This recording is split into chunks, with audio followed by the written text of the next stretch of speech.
할아버지, 많이 배고프시죠? 이 도시락이라도 좀 드세요. 서울의 차가운 밤 공기, 죽음과도 같은 정막을 깨뜨린 것은 바로 그 한마디였습니다. 추위에 빨갛게 언손을 가진 가난한 여대생이 자신에게는 하루 중 가장 호화로운 식사인 유일한 도시락을 내밀고 있었습니다. 지하철역 앞에서 헌 넝마처럼 웅크리고 있는 노숙자 할아버지에게 말이죠. 수천 명의 사람들이 그를 투명 인간 취급하며 지나치던 그 순간 멈춰선 사람은 오직 그녀뿐이었습니다. 소녀는 꿈에도 몰랐을 것입니다. 탁한 눈빛과 보라색으로 질린 입술 뒤에 엄청난 비밀이 숨겨져 있다는 것을, 그리고 눈 내리는 밤의 이 운명적인 만남이 훗날 그녀의 인생을 송두리째 뒤흔들 대지진의 시작이 될 줄은 말입니다. 이야기는 서울이 가장 깊은 잠에 빠져들고 추위가 가장 잔인하게 기승을 부리는 새벽 4시 30분에 시작됩니다. 마포구의 작은 골목에 숨겨진 편의점 윤혜우는 계산대에 기대어 서 있었습니다. 피로에 짓눌려 눈꺼풀이 청은 망은이었습니다. 올해 23살, 예술대학 졸업반인 혜운. 겉보기엔 그저 풋풋한 아가씨였지만 그 작은 어깨가 짊어진 삶의 무게를 아는 사람은 아무도 없었습니다. 낮에는 졸업 논문과 희망 없는 오디션에 파묻혀 지내고 밤이 되면 이곳 편의점에 발이 묶여 새벽까지 일했습니다. 꼬박 1년 동안 혜우는 단 한 번도 마음 편히 잠들어 본 적이 없었습니다. 혜우나, 오늘도 고생 많았다. 점장 박 씨의 목소리가 그녀를 현실로 불러왔습니다. 재고 정리를 마친 중년의 남자가 검은 비닐봉지를 건넸습니다. 그 안에는 삼각김밥 3개와 유통기한이 막 10분 지난 제육볶음 도시락 하나가 들어 있었습니다. 방금 시스템에서 폐기 처리된 건데 그래도 맛은 괜찮을 거야. 가져가서 데워 먹고 힘내라. 정말 감사합니다, 점장님. 혜은은 허리를 90도로 숙이며 보물이라도 되는 양봉지를 받아들었습니다. 습한 반지하 방에서 한 푼이라도 아끼며 살아가는 고학생에게 이 폐기 도시락은 생명줄이자 살인적인 물가의 서울에서 굶어 죽지 않게 해주는 구세주였습니다. 편의점 문을 나서자 1월의 영하 15도 칼바람이 수천 개의 바늘처럼 살갗을 파고들었습니다. 한강에서 불어오는 바람에 해우는 몸서리치며 이를 딱딱 부딪혔습니다. 한방눈이 쏟아져 적막한 거리를 하얗게 뒤덮기 시작했습니다. 소매가 다해진 낡은 패딩 점퍼를 여미고 도시락 봉지를 품에 꼭 안아온기를 느끼며 합정역을 향해 발걸음을 재촉했습니다. 여기서 집까지는 걸어서 5분 하지만 혜우는 차가운 자취방으로 들어가기 전 역 앞 벤치에 잠시 앉아 쉬어가는 습관이 있었습니다. 하지만 오늘 그녀의 발걸음이 딱 멈춰 섰습니다. 역 앞에 희미한 가로등 불빛 아래 얼음장 같은 철제 벤치 위에 누군가 웅크리고 있었습니다. 그것은 할아버지, 아니 차라리 낡은 넝마 더미처럼 보이는 쇠약한 형체였습니다. 얼마나 심하게 떨고 있는지 철제 의자가 덜컹거리는 소리를 낼 정도였습니다. 얇은 겉옷은 시커먼 흙투성이였고 찢어진 소매 사이로 드러난 피부는 동상으로 터져 피가 배어 나오고 있었습니다. 신발은 짝짝이었고 밖으로 삐져나온 발가락은 잘 익은 자두처럼 검붉게 변해 있었습니다. 하여는 하얀 입김을 내뿜으며 멍하니 서 있었습니다. 이성은 그냥 지나치라고, 세상은 잔인하고 내 몸 하나 건사하기도 벅찬데 남 걱정할 때가 아니라고 속삭였습니다. 하지만 그때 할아버지가 고개를 들어 올렸습니다. 두 사람의 눈이 마주친 순간 해운의 심장이 멎는 듯 했습니다. 그것은 구걸하는 거지의 눈빛이 아니었습니다. 깊은 절망, 공허함, 그리고 영혼이 빠져나간 듯한 눈동자였습니다. 이미 오래전 죽어버린 채 저승사자가 데려가기만을 기다리는 빈 껍데기 같았습니다. 할아버지, 괜찮으세요? 해운이 다가가 말을 걸었지만 찬바람에 목소리가 떨렸습니다. 할아버지는 메마른 입술을 달싹였지만 소리가 나오지 않았습니다. 앙상한 가슴에서 쇳소리만 새어나올 뿐이었습니다. 추워, 너무 추워. 해우는 핸드폰 시계를 확인했습니다. 새벽 5시. 첫 차가 다니고 영무원이 난방을 켜려면 아직 1시간은 더 있어야 했습니다. 이 살인적인 날씨에 할아버지를 1시간 더 방치했다가는 내일 아침 발견되는 건 꽁꽁 언 시신일 게 분명했습니다. 그녀는 손에 든 비닐봉지를 내려다보았습니다. 제육볶음 도시락, 밤새 기다려온 최고의 만찬이었습니다. 하운의 배에서도 꼬르륵 소리가 요동쳤습니다. 치열한 내적 갈등이 일었지만 아주 짧은 순간이었습니다. 시골에 계신 아빠의 얼굴이 떠올랐기 때문입니다. 김천 시골 마을의 순박한 농부, 비바람의 구분 등으로 편치 않은 몸을 이끌고 계신 아빠. 만약 우리 아빠가 길을 잃고 이런 상황에 처한다면 누군가 도와줄까 해오는 차가운 보도블록 위에 무릎을 꿇고 도시락을 꺼내 조심스럽게 비닐 포장을 벗겼습니다. 할아버지, 이거 따뜻할 때 드세요. 할아버지는 도시락을 보더니 다시 마치 잘못을 저지른 아이처럼 놀람과 두려움이 섞인 눈으로 젊은 아가씨를 쳐다봤습니다. 제가 먹다가 남아서 남겨온 거예요. 편의점 음식이긴 하지만 아직 따뜻해요. 식기 전에 드세요. 해우는 거짓말을 했습니다. 아이를 달래듯 부드러운 목소리였습니다. 적선이라 말하면 이분의 자존심이 상할까봐 걱정되었기 때문입니다. 할아버지의 손이 떨리며 뻗어 나왔습니다. 손톱 밑에 때가 낀 검은 손은 플라스틱 숟가락을 떨어뜨릴 뻔할 정도로 심하게 떨렸습니다. 밥 한 숟가락을 힘겹게 입에 넣고 씹는 순간 할아버지의 움푹 패인 볼 위로 눈물이 주르륵 흘러내려 도시락 위로 떨어졌습니다. 고맙습니다, 아가씨. 목소리는 짓밟힌 낙엽처럼 갈라지고 거칠었습니다. 해우는 더러운 옷이나 노숙자. 특유의 냄새 따위는 개의치 않고 할아버지 옆에 털썩 주저앉았습니다. 그리고 조용히 물었습니다. 할아버지 댁이 어디세요? 가족분들은 안 계세요? 날씨가 이렇게 추운데. 밥을 먹던 할아버지가 멈칫했습니다. 입안에 밥을 문 채 눈 내리는 검은 하늘을 올려다 보았습니다. 눈동자가 흐릿해졌습니다. 집, 가족, 그는 조각난 기억을 더듬듯 중얼거렸습니다. 기억이 안 나, 어디 있는지 모르겠어. 그 대답에 해운의 가슴이 저릿해 왔습니다. 기억 상실증일까? 아니면 과거의 고통이 너무 커서 스스로 기억을 봉인해버린 걸까? 그 모습을 보며 울컥한 해우는 작년 생일에 엄마가 직접 떠서 보내준 목도리를 풀어 할아버지의 목에 조심스럽게 둘러주었습니다. 목도리의 온기 덕분인지 할아버지의 떨림이 조금 잦아들었습니다.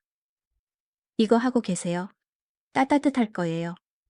전 이제 버스 시간이라 가봐야 해요. 바람 안 부는 곳 찾아서 앉아 계세요.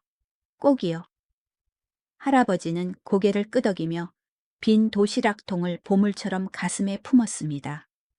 그리고 눈보라 속으로 사라지는 해운의 작은 뒷모습을 하염없이 바라보았습니다. 냉골 같은 반지하 자취방에 돌아온 해운은 얇은 이불 위로 몸을 던졌습니다. 곰팡이 냄새가 나는 방이었지만 오늘따라 마음만은 이상하게 따뜻했습니다. 핸드폰이 진동하며 사랑하는 엄마라는 글자가 떴습니다. 하우나 일 끝나고 왔니? 서울 많이 춥지? 고향 엄마의 따뜻한 목소리에 코끝이 찡해졌습니다. 네, 방금 들어왔어요. 해우는 울음을 삼키며 목이 메어 대답했습니다. 엄마, 아까 오는 길에 아빠랑 비슷한 할아버지를 만났어요. 너무 춥고 배고파 보이셔서 도시락을 드렸어요. 갑자기 아빠가 너무 보고 싶네요. 수화기 너머로 잠시 침묵이 흐르더니 자랑스러우면서도 안쓰러운 엄마의 목소리가 들려왔습니다. 우리 딸 바보같이 착해서 어쩌니 참 잘했다. 아빠도 집에서 맨날 네 얘기뿐이야. 아빠가 그러셨잖니. 돈은 없어도 마음까지 가난해지면 안 된다고. 남이 하나 힘들면 우린 열을 베풀어야 한다고. 하늘이 다 보고 계신단다. 아빠 허리는 좀 어때요? 돈도 못 붙여드려서 죄송해요. 아빠 괜찮다. 너 공부나 열심히 해. 밥 굶지 말고 옷 따뜻하게 입고. 통화가 끝날 무렵 작은 창문 틈으로 새벽빛이 스며들었습니다. 해오는 이불 속에서 웅크린 채 배는 고팠지만 가슴만은 벅차올랐습니다. 가족이 누군지 기억나지 않는다. 던 할아버지의 공허한 눈빛이 자꾸만 릉얼였습니다. 그녀는 몰랐습니다. 그날의 도시락이 한 생명을 구했을 뿐만 아니라 훗날 대한민국을 뒤흔들 엄청난 비밀의 문을 여는 열쇠가 되었다는 것을요.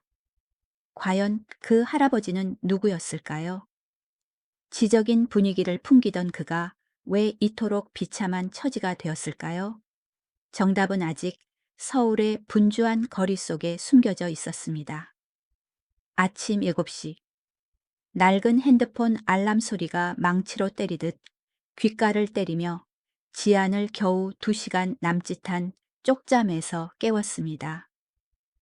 지끈거리는 두통이 밀려왔고 어제 새벽 만난 탁한 눈의 노숙자 할아버지가 머릿속을 맴돌았지만 서울의 치열한 생존 경쟁은 그녀에게 나약해질 틈을 주지 않았습니다.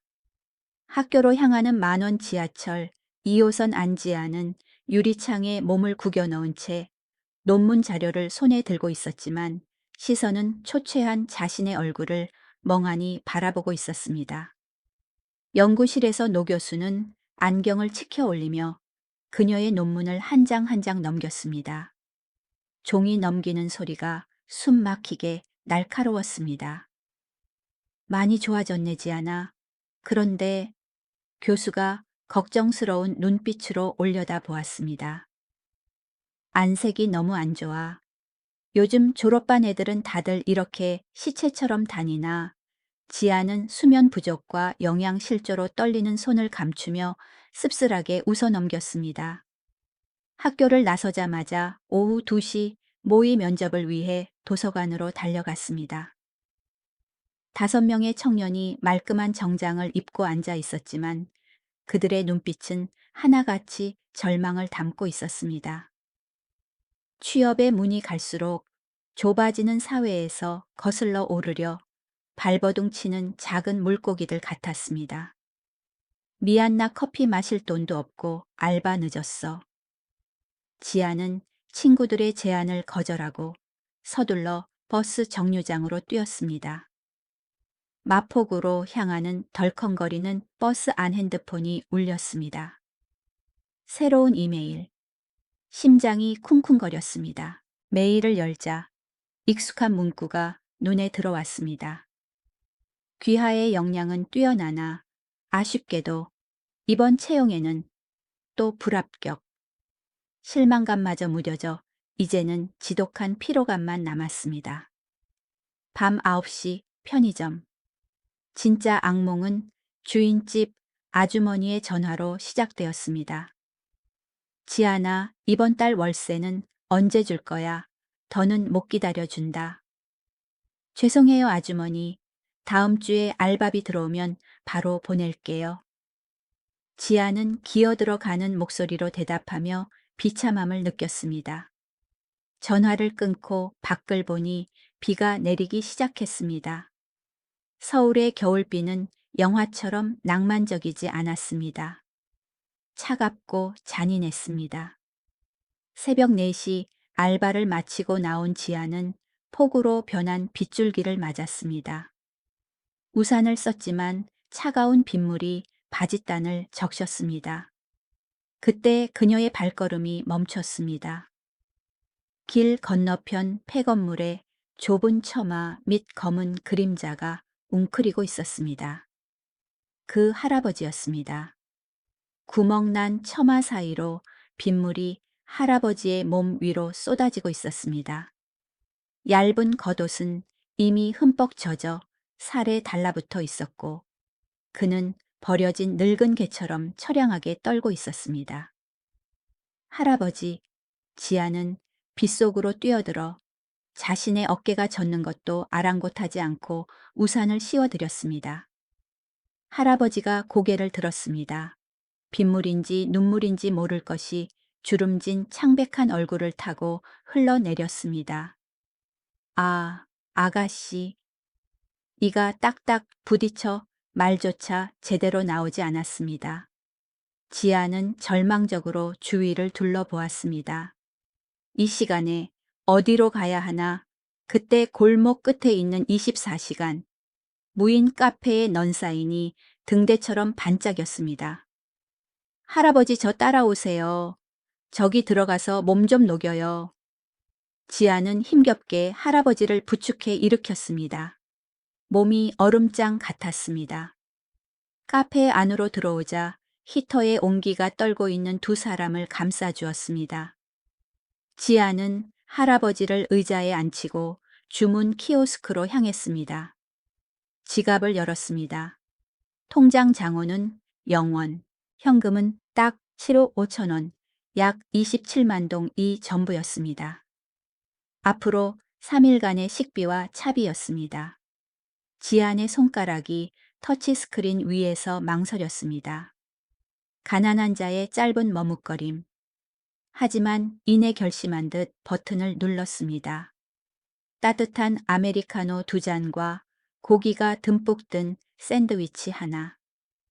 결제를 마치자 지갑에는 달랑 5짜리 지폐 한 장만 남았습니다. 할아버지, 이거 드시고 몸 좀 녹이세요.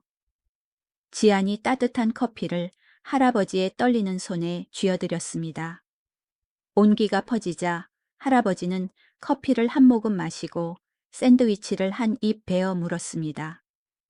그러다 갑자기 울음을 터뜨렸습니다. 뜨거운 눈물이 트고 갈라진 손등 위로 떨어졌습니다. 할아버지, 가족들은 정말 없으세요. 어쩌다 이렇게 되셨어요. 할아버지는 극도의 불안감을 보이며 고개를 저었습니다. 집, 모르겠어. 아무것도 기억이 안 나. 지아는 한숨을 내쉬며 비 쏟아지는 창밖을 바라보았습니다. 새벽 4시 반, 텅 빈 무인 카페에 마주 앉은 노인과 소녀. 화려한 서울 한복판에 그려진 슬프지만 인간미 넘치는 풍경이었습니다. 다음 날 오후 학교가 끝나자마자 지아는 근처 공원으로 달려갔습니다. 할아버지가 또 비를 맞고 계실까봐 겁이 났습니다. 우려대로 그는 어제 그 벤치에 젖은 옷이 차에 마르지도 않은 채 앉아 있었습니다. 할아버지, 지아는 가슴이 미어지는 것 같았습니다. 이대로 두면 폐렴으로 돌아가실지도 모릅니다.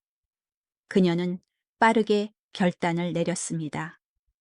잠시만 기다리세요. 지아는 자취방으로 바람처럼 달려가 낡은 천장롱을 뒤져 비닐에 쌓인 옷을 꺼냈습니다.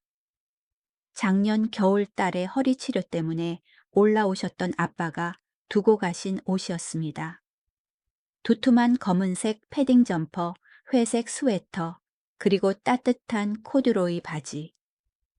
옷을 품에 앉아 고향의 논밭 냄새와 햇살 냄새가 섞인 아빠 특유의 향기가 느껴져 눈물이 날 뻔했습니다. 공원으로 돌아온 지아는 할아버지에게 옷을 건넸습니다. 화장실 가서 이 옷으로 갈아입으세요. 저희 아빠 옷인데 아주 따뜻해요. 아빠의 옷을 입고 나온 할아버지를 보고 지아는 깜짝 놀랐습니다. 훨씬 단정하고 점잖은 모습, 어딘가 모르게 막노동을 하던 분 같지 않은 지적인 분위기가 풍겼습니다. 할아버지 입고 계시던 옷은 빨러 가요. 코인 빨래방 세탁기가 돌아가는 규칙적인 소리가 자장가처럼 들렸습니다. 섬유 유연제 향기가 작은 공간을 채웠습니다. 지안 옆에 앉아 돌아가는 세탁통을 멍하니 바라보던 할아버지가 불쑥 중얼거렸습니다. 내 아내.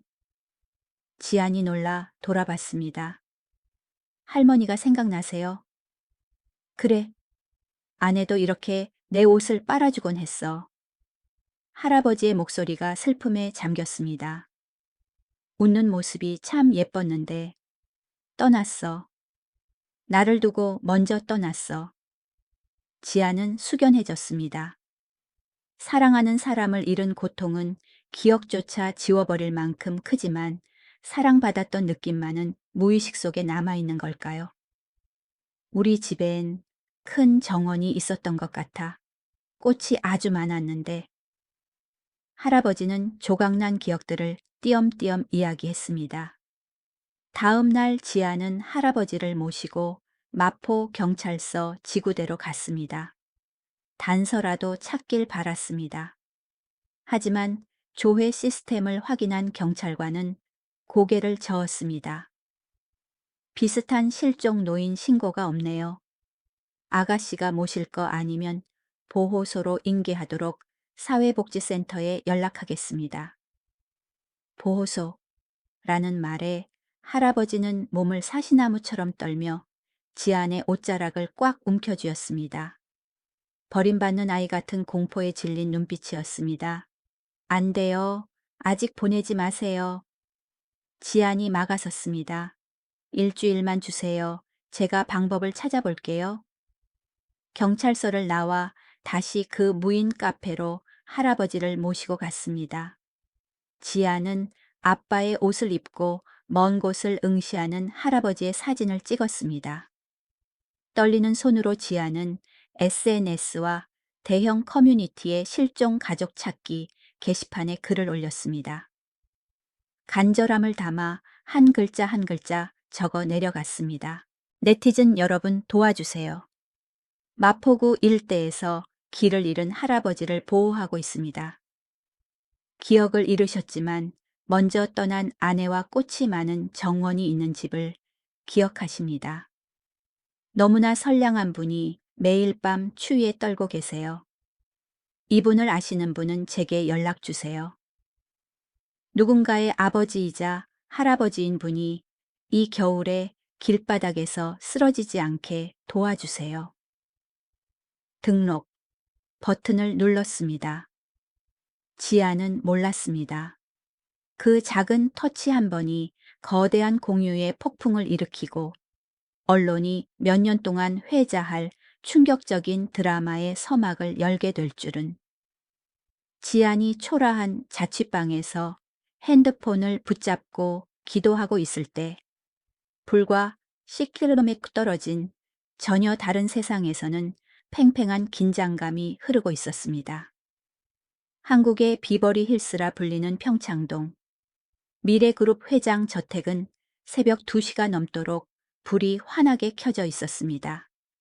그룹의 3세 경영 후계자인 이도윤은 최신형 스마트폰을 최고급 가죽 소파에 던지듯 내려놓았습니다. 아무런 소식도 없었습니다. 아직도 할아버지 소식은 없는 거니 계단을 내려오는 어머니의 눈은 울어서 퉁퉁 부어 있었습니다. 도윤의 아버지인 부회장은 베란다에서 줄담배를 피우며 괴로워하고 있었습니다. 재계의 호랑이라 불리던 이태준 회장이 감쪽같이 사라진 지 4일째. CCTV에는 그가 경호원도 물리고 평범한 옷차림으로 홀로 집을 나서는 모습만 찍혀 있었습니다. 서울 시내와 병원을 이 잡듯 뒤졌어요. 주가 폭락을 막으려고 경찰도 비밀리에 수사 중인데 마치 세상에서 증발하신 것 같아요. 도윤은 관자놀이를 짚으며 쉰 목소리로 말했습니다. 그날 밤 저택을 짓누르는 침묵에 도윤은 잠을 이룰 수가 없었습니다. 불안감을 떨치려 무의미하게 SNS를 스크롤하던 그때 한 장의 사진이 손가락을 멈추게 했습니다. 낯선 계정이 공유한 가족을 찾습니다. 게시글. 마포구 일대에서 기억을 잃은 할아버지를 보호 중입니다. 도윤은 용수철처럼 튀어 올랐습니다. 사진을 확대했습니다. 낡은 검은 패딩과 회색 스웨터. 할아버지가 평생 입어본 적도 없을 싸구려 옷이었습니다. 하지만 헬쑥해진 볼과 덥수룩한 수염 초점 없는 눈동자에도 불구하고 그 얼굴은 절대 틀릴 리가 없었습니다. 아버지 어머니, 다들 일어나세요. 찾았어요. 할아버지를 찾았다고요. 도윤의 비명 같은 외침이 새벽의 정적을 찢었습니다. 집안이 발칵 뒤집혔습니다. 부모님이 뛰어들어와 태블릿 화면 속 사진을 보자마자 어머니는 바닥에 주저앉아 오열했습니다. 아버님, 세상에 어쩌다 저런 모습으로. 마포예요. 마포, 무인 카페에 계신데요. 도윤이 주소를 확인하며 소리쳤습니다. 당장 가야 해요. 아버지 기사 부를게요. 아니, 제가 운전할게요. 고급 세단 3대가 저택 문을 박차고 나가 밤 공기를 가르며 서울 강북으로 질주했습니다. 운전대를 잡은 도윤의 심장은 터질 듯 했습니다. 그는 지안이라는 작성자에게 메시지를 보냈습니다. 안녕하세요. 사진 속 분은 제 할아버지입니다. 제발 그곳에 붙잡아 주세요. 지금 가고 있습니다. 부탁드립니다. 작은 카페 안지아는 메시지를 확인하고 안도의 한숨을 내쉬었습니다.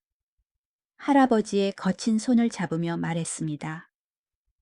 할아버지, 좋은 소식이에요. 가족들이 연락 왔어요. 지금 데리러 오신대요. 할아버지는 멍한 표정으로 지안을 보다가 문 쪽을 바라보며 기대와 두려움이 섞인 표정을 지었습니다.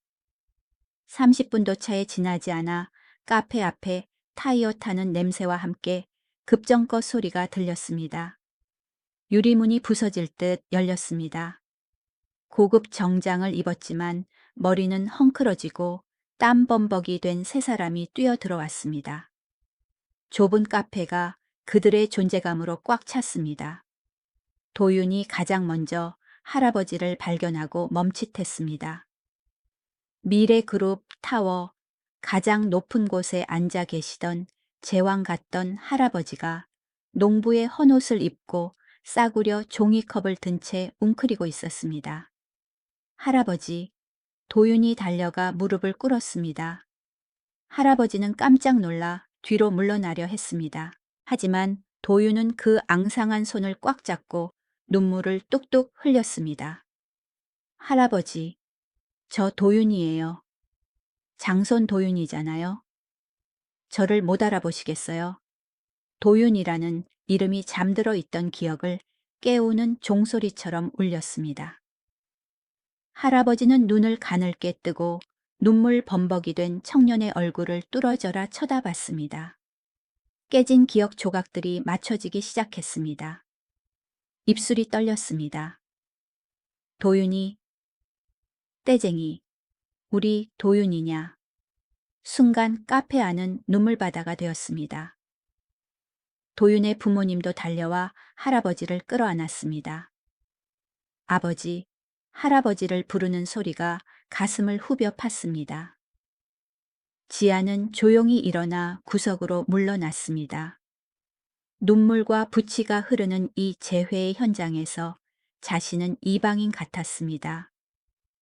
그녀는 안도감과 동시에 묘한 서글픔을 느끼며 희미하게 웃었습니다.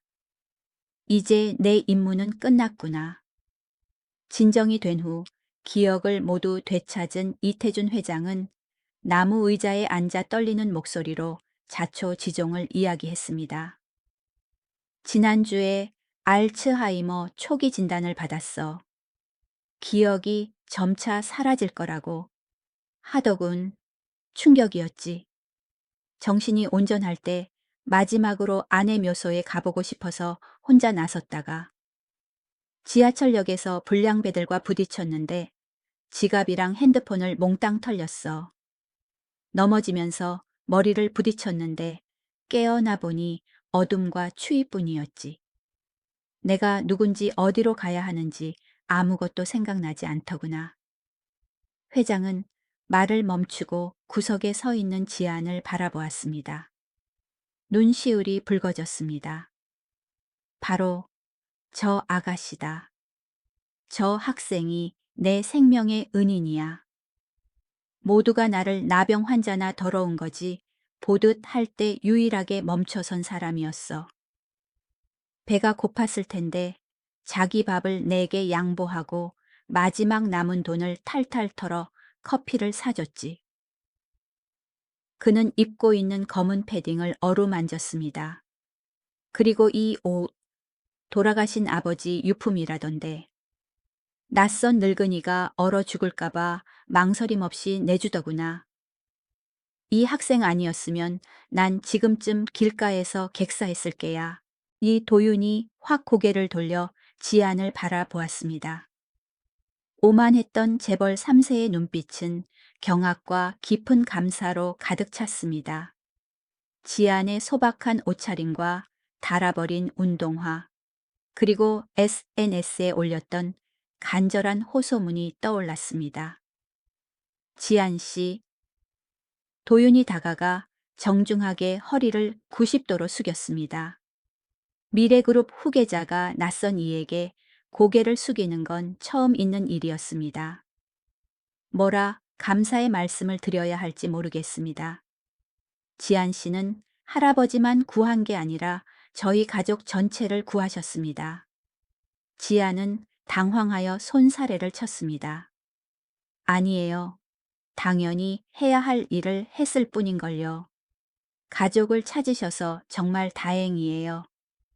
그녀는 예의 바르게 목례를 하고 낡은 가방을 챙겨 나가려 했습니다. 이 화려한 세계는 자신이 있을 곳이 아니라고 느꼈습니다. 잠시만요. 도윤이 다급하게 문을 막아섰습니다.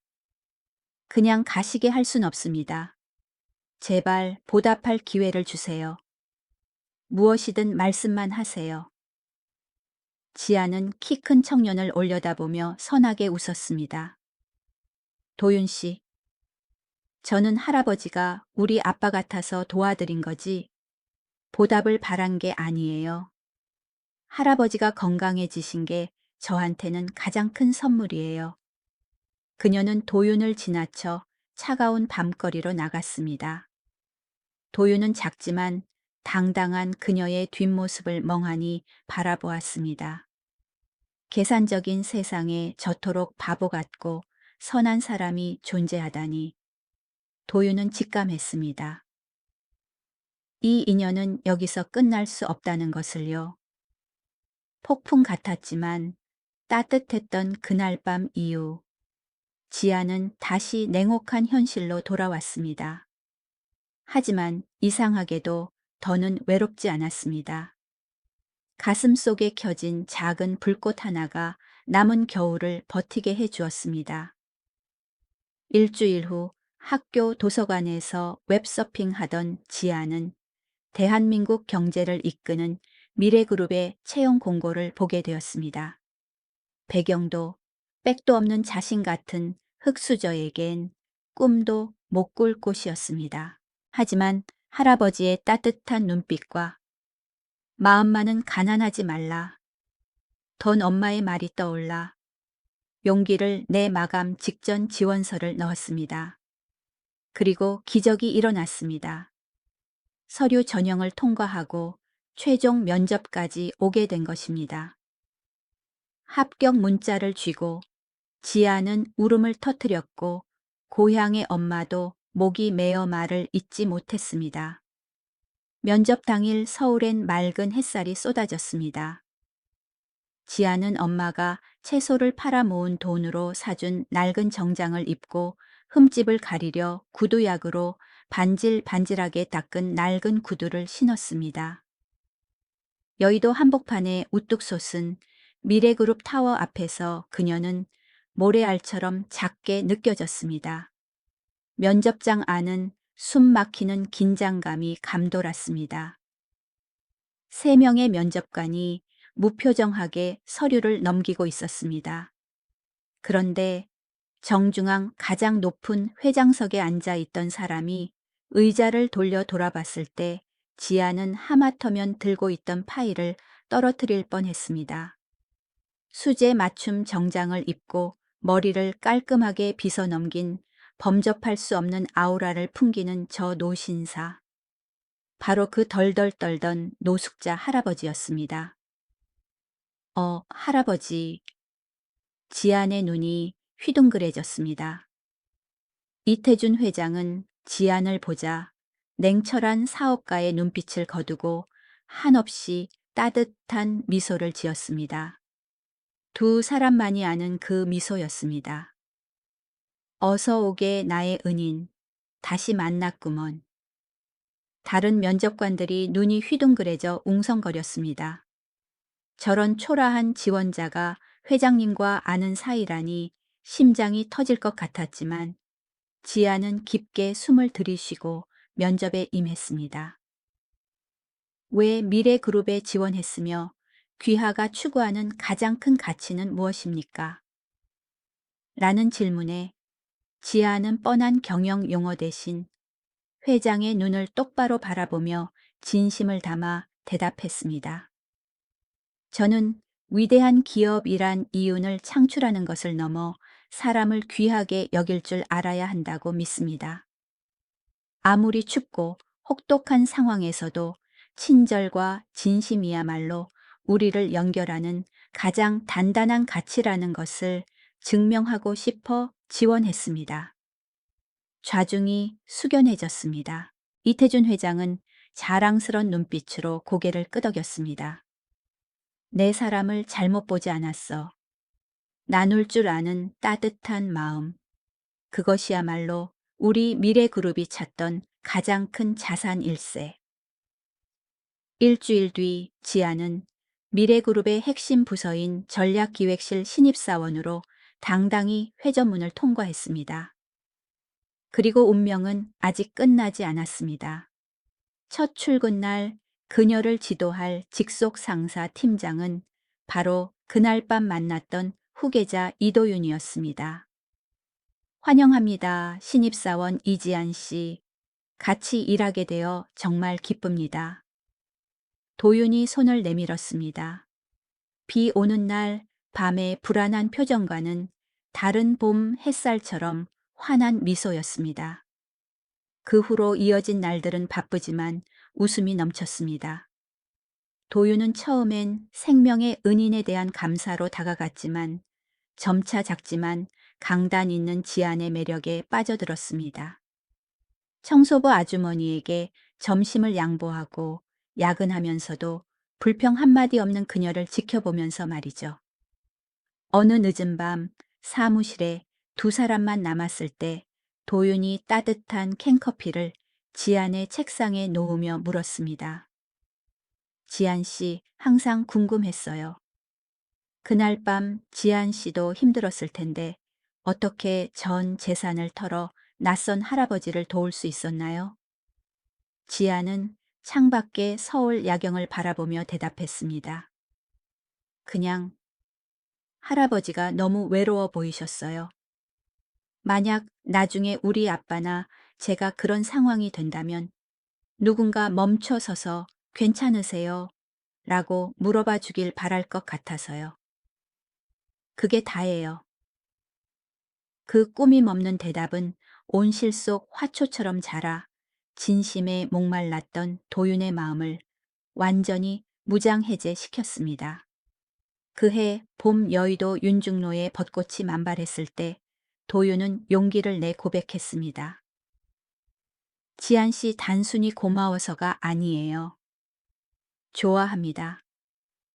할아버지께 우산을 씌워드리던 그 순간부터 이 사람을 놓치면 안 되겠다고 생각했어요. 제가 지안 씨를 평생 지켜주게 해주세요. 지안은 행복한 눈물을 흘리며 고개를 끄덕였습니다. 도윤이 지안을 정식으로 집에 인사시키러 데려간 날 평창동 저택은 웃음꽃이 피었습니다. 건강을 완전히 회복한 이태준 회장은 지안의 손을 꼭 잡고 가족들에게 말했습니다. 난 참 복 많은 노인네야. 하늘이 내게 덤으로 삶을 주시고 이렇게 훌륭한 손주 며느리까지 보내주셨으니 말이다. 6개월 후 동화 같은 결혼식이 열렸습니다. 호화롭진 않지만 더없이 따뜻한 예식이었습니다. 주례사 대신 단상에 오른 이태준 회장은 떨리는 목소리로 말했습니다. 사람들은 사업은 전쟁터고 서울은 비정한 곳이라 말합니다. 하지만 내 손주 며느리가 우리 가족에게 가르쳐 주었습니다. 사람의 온기가 모든 얼음을 녹일 수 있다는 것을요. 작은 도시락 하나, 낡은 옷 한 벌이 내 목숨을 구했고 오늘 이 행복의 씨앗이 되었습니다. 결혼 후 회장은 은퇴하여 경영권을 아들과 손자에게 넘겼습니다. 그는 고향 경주로 내려가 고풍스러운 한옥에서 꽃을 가꾸고 아내의 묘소를 돌보며 평화로운 여생을 보내고 있습니다. 매주 주말이면 도윤과 지안의 차가 그 평화로운 시골집으로 향합니다. 붉게 물드는 저녁 노을 아래 툇마루에 앉아 차를 마시는 세 사람. 이태준 회장은 행복하게 손을 맞잡은 손주 부부를 보며 하늘을 향해 미소 짓습니다. 여보, 보고 있어. 우리 손자가 천사를 만났어. 어느 추운 겨울 지하철역에서 대가 없이 건넨 친절이 이제는 달콤한 행복으로 결실을 맺었습니다. 이것은 아주 단순한 진리를 증명합니다. 진심을 다해 살아가면 삶은 반드시 가장 다정한 방식으로 보답한다는 것을요. 가난한 여대생과 재벌 회장님의 기적 같은 이야기는 여기서 마칩니다.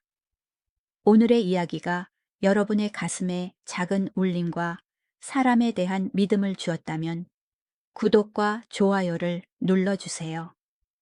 앞으로도 여러분의 마음을 따뜻하게 데워줄 감동적인 이야기로 찾아오겠습니다. 댓글로 지안과 도윤의 앞날을 축복해 주는 것도 잊지 마세요.